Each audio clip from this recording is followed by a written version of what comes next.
ऐका ना, मी जेव्हा संदीप फाउंडेशनला कॉलेजला होतो, तेव्हा आमचा जो क्लासरूम होता, त्या क्लासरूमच्या बाजूला एक वॉशरूम होती आणि आजूबाजूच्या सगळ्या क्लासेसची मुलं ती वॉशरूम यूज करायची. मित्रांनो, ती वॉशरूम नेहमी साफ केली जायची, त्यामुळे आम्हाला त्या वॉशरूमचा कधी त्रास झाला नाही. मात्र काही दिवसांनी ती वॉशरूम रेग्युलरली साफ होणं बंद झालं आणि नंतर त्या वॉशरूमचा वास आमच्या क्लासपर्यंत यायला सुरू झाला आणि तो वास थोडा-थोडा करत वाढत गेला आणि आम्ही त्या गोष्टीला यूज्ड टू झालो. म्हणजे आम्हाला तो वास सहन करण्याची सवयच लागली असं समजा. मात्र त्यावेळेस आम्हाला इंग्लिश ह्या विषयाला डोंगर दिवे म्हणून मॅडम होत्या. त्या 1 आठवड्यानंतर ज्यावेळेस आमच्या क्लासरूममध्ये आल्या, त्यांनी तोंडाला रुमाल लावला आणि म्हटल्या आम्हाला खूप ओरडल्या, की "अरे मूर्खांनो, तुम्हाला कळतंय का? तुम्ही कसं काय हे सहन करताय? हा एवढा वास तुम्ही कसा सहन करताय?"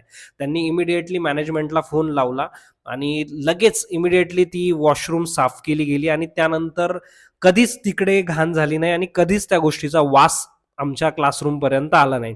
तर मित्रांनो, ह्या प्रसंगातनं हेच शिकायला मिळतं, की आपल्या आजूबाजूलाही खूप अशा गोष्टी होत आहेत, ज्या चुकीच्या आहेत, ज्या गोष्टीतनं तुमच्यावर किंवा सर्वसामान्यांवरती अन्याय होतो आहे.